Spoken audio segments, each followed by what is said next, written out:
안녕하세요. 평생학교 시청자 여러분, 신경외과 전문의 이경석입니다.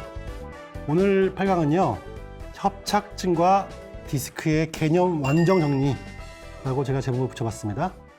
이 협착증과 디스크에 대해서 많이 혼동하시기 때문에 어떠한 곤란한 일을 겪냐면요, 일단은요, 치료가 좀 다르기도 하거든요. 상당 부분 겹치기도 하지만 정확하게 내가 가진 질환이 협착인지 디스크인지를 감별을 해야 되고요. 거기에 따라서 적절한 처방을 받는 것이 중요하다. 제가 오늘 정말로 쉽게 일목요연하게 말씀을 드릴게요. 척추뼈와 뼈는요, 낱개의 뼈지만 이렇게 뼈가 만남으로써 결합이 되는데요. 척추뼈와 뼈가 만날 때 양쪽에 관절이 만들어집니다. 이 관절의 이름이 뭐죠? 바로 뒤에 있는 관절, 척추 후관절이에요. 척추 후관절은요, 척추를 잡아주는 굉장히 중요한 기둥이다. 기둥이 무너지면은 지붕이 무너지듯이 척추 관절은 그만큼 척추를 잡아주는 기둥 역할을 한다. 척추뼈와 뼈 사이에 파란색 보이죠? 요거는 연골이죠. 디스크라고 부르죠. 네. 다른 말로 뭐죠? 추간판이라고 부릅니다. 자, 이 중에서 연골인 추간판만큼은 재생이 절대로 안 됩니다. 예, 이 연골은 한번 파괴돼 버리면은 다시는 재생이 안 되기 때문에 정말로 아껴 써야 된다. 여러분, 요즘 평균 연령이 80세 넘었어요. 83세라고 하는데 80세, 90세까지 이 얇은 연골로 우리가 버텨야 됩니다. 건강하신 분들은요, 이 디스크는 밖으로 못 나옵니다. 왜냐면요, 척추 앞에는요, 강한 인대와 근육이 막고 있어요. 이 디스크가 앞으로 나올 수가 없습니다. 옆과 뒤도 마찬가지입니다. 척추뼈는 돌아가면서 감싸면서 강한 인대와 근육이 막아주고 있기 때문에 디스크가 밖으로 나올 수가 없다는 것이죠. 우리가 점프를 한다거나 허리를 숙인다거나 아니면은 우리가 격한 운동을 해도 디스크는 강한 압력을 버틸 수 있도록 디자인되어 있습니다. 그런데 여러 가지 원인이 있겠죠. 네, 외상도 가능하고요. 아니면은 과도한 체중 증가, 잘못된 생활 습관 때문에 자세, 척추 뒤에 있는 관절이 서서히 망가지기 시작합니다. 허리를 제가 한번 구부려 볼게요. 여러분, 지금 의자에 TV를 보신 분들은 의자 앞으로 허리를 숙이고 계시죠? 그러면 이게 벌어지는 거거든요. 그죠? 관절이 자꾸만 벌어지도록 여러분이 강요를 하신다면은 관절은 움직일 수밖에 없어, 나중에. 허리를 숙이는 과도한 동작과 습관이 오랫동안 1년, 2년 하면 되면은 벌어집니다. 그러면 나중에 이게 움직인다, 이렇게. 왜냐면은 잡아주는 인대와 근육이 약화되면서 움직입니다. 움직이면 어떻게 돼요? 움직이면은 서서히 이 디스크는 가만히 있지 못합니다. 움직이니까 자꾸만 자극을 받아가지고 밖으로 서서히 튀어나와요. 튀어나와서 신경을 누를 때가 있습니다. 이게 뭐죠? 디스크 탈출증, 추간판 탈출증. 우리가 흔히 말하는 그냥 디스크 하죠.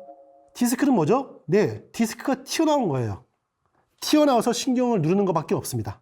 그러면요, 치료는 뭐죠? 치료는 허리가 흔들릴 것으로 예측을 해야 됩니다, 의사는요. 디스크가 튀어나와서는 결과이기 때문에 결과 치료는 한 동시에 허리가 분명히 약합니다. 따라서 허리가 흔들리지 않도록 조심해야 될 운동이 무엇이고 피해야 할 자세가 무엇이고 허리 근육을 강화시키는 운동 처방을 하죠.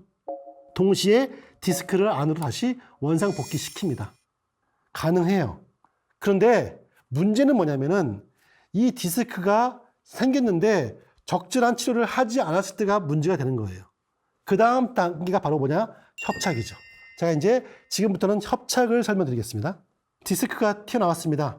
튀어나와서 신경을 누르는 거예요. 증상이 생기겠죠? 네. 일어날 때, 의자에서 곡소리, 오래 앉아있으니까는 엉치가 뻐근하게 아프다. 그죠? 자주 허리가 삐끗한다. 나중에는 엉치와 동시에 다리가 아프면서 다리가 저리다. 예, 디스크 증상이 생긴 겁니다. 이때 병원에 갔었어야 했는데 병원에 가지 않았어요. 그래서 방치합니다. 그러면은 약을 먹으니까 또 나아요. 괜찮나? 약 먹고 참았습니다. 자, 그 다음 단계를 보여드릴게요. 뼈가 움직인 게 문제였죠? 디스크의 원인은. 자, 그 다음부터는 격하게 움직입니다. 처음에는 이렇게 움직이던 것이 나중에는 격하게 움직여요. 그러면 보세요. 관절뼈는 서로 마찰력이 많이 생기기 때문에 뼈가 갈리게 되죠. 그러면은 나중에는 엑스레이 또는 CT, MRI에서 관절뼈가 망가진 게 서서히 보이게 되죠. 관절뼈가요, 까맣게 변색이 되면서 심하게 퇴화가 되어 있습니다. 심지어 어떤 분들은 이게 없어져 있어요. 갈려가지고. 첫 번째 사인, 뒤에 있는 관절뼈가 많이 손상이 된다. 엑스레이, CT, MRI에서 보이기 시작한다. 두 번째, 뼈가 움직이게 되면요, 연골은 서서히 없어집니다. 왜냐면 뼈가 심하게 움직이게 되면요, 맷돌 가는 거예요, 맷돌. 움직이니까 가운데 연골은 갈리는 거죠. 뼈가 내려앉습니다. 뼈와 뼈의 간격이 심하게 내려앉는다. 그래서 뼈끼리 부딪히기 때문에 척추뼈에 손상이 보인다. 어디서? 엑스레이와 CT, MRI에서 보이기 시작합니다. 세 번째, 뼈가 움직입니다. 심하게 움직여요. 우리의 몸은 넉넉고 가만히 있지 않습니다. 우리 몸은 굉장히 훌륭한 자가치료체예요. 뇌에서 명령을 내리죠. 잡아라. 너의 척추 4번과 5번을 잡아라라고 명령을 내립니다. 누가 고치느냐? 뼈를 열면은 내측에 척추를 보호해주는 인대가 있어요.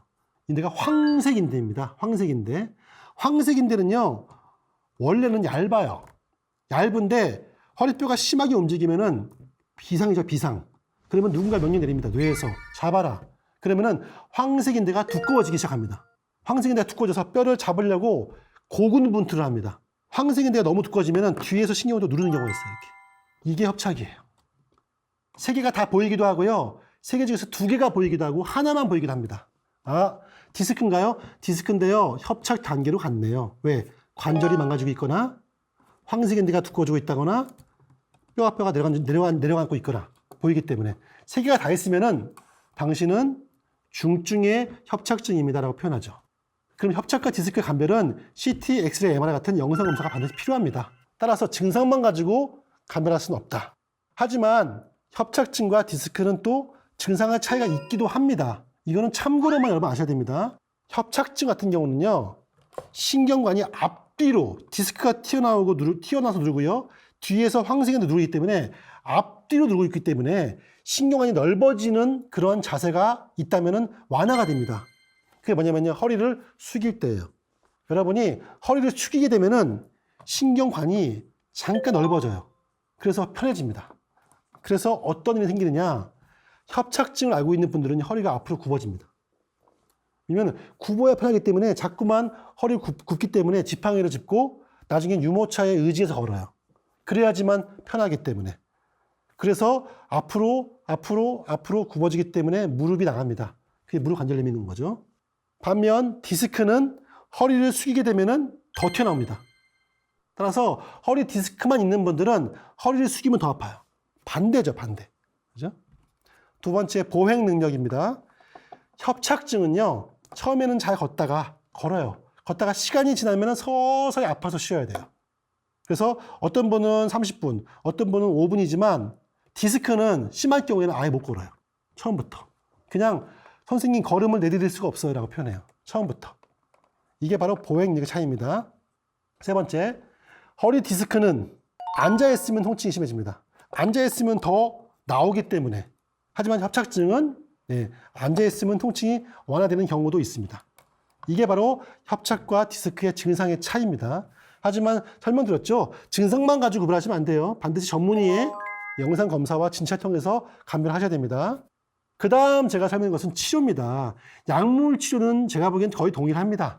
큰 맥락에서는 통증을 조절한다는 의미이기 때문에 큰 차이는 없습니다. 다만 시술을 제가 말씀드리고 싶어요. 시술. 협착이 없는 경우는요, 디스크 튀어나왔을 때 운동과 재활과 자세 교정을 했음에도 불구하고 디스크가 계속 안 들어가는 경우가 있습니다. 그때는 시술로 이 디스크를 태운다거나 아니면 제거한다거나 그런 경우가 있거든요. 아, 저 디스크가 좀 튀어나왔는데 저것만 살짝 좀 제거한다면 정말 좋아지겠구나라고 할 경우에는 디스크를 제거하는 간단한 시술을 하기도 하죠. 그런데 협착증은 디스크가 튀어나온 것이 문제가 아니죠. 인대가 두꺼워서 신경을 누른다거나 아니면 디스크가 없는 경우거든요. 이때 디스크를 제거하는 시술을 하자라고 하는 경우는 잘못된 처방이죠. 시술할 때 어떤 치료인가요? 아, 이거는 디스크를 좀 태운다거나 제거하는 시술입니다라고 했을 때는 본인이 협착증 경우에는 안 맞는 거예요. 협착증은 오히려 어떻게 시술하냐면요. 뒤에서 신경을 누르고 있는, 아까 설명드린 뒤에서 신경을 심하게 누르고 있는 황색인대 있죠. 황색인대만 간단하게만 좀 제거하는 내시경 시술이 있습니다. 이런 경우는 입원도 하려면 되고요. 부작용과 후유증도 거의 없기 때문에 디스크를 건드리지 말고요. 디스크는 놔두고 오히려 황색인대만 살짝 제거하는 황색인대 제거술을 받는 게 훨씬 더 유리할 수가 있습니다. 디스크와 협착의 운동 다릅니다. 디스크는요, 대개는 디스크가 튀어나왔기 때문에 초기에는 운동을 자제하셔야 됩니다. 잘못된 운동과 과도한 동작은 오히려 디스크를 터뜨릴 수가 있기 때문에 디스크가 심할 경우에는 휴식과 안정이 처음에 필요하죠. 협착은 달라요. 협착은 시간상으로 이미 십수년에 걸쳐가지고 서서히 진행한 병이기 때문에 운동을 자제할 필요가 없습니다. 운동을 잘못해가지고 갑자기 악화된 경우는 발생하지 않고요. 적절한 운동을 통증만 조절된다면 바로바로 시행하시는 것이 바로 협착증과 디스크의 운동 차이입니다. 척추는요, 여러분이 많이 알면 알수록 더욱더 고치기 쉽고 예방할 수 있는 질환이죠. 병원에 가서 선생님과 상담하고 약을 드시고 치료하는 것도 중요하지만 그것보다 더 중요한 것은 바로 많이 아는 것, 공부, 그리고 그것을 실천하는 실천력입니다. 지금까지 신청해 주신 평생학교 애청자 여러분 정말 감사합니다.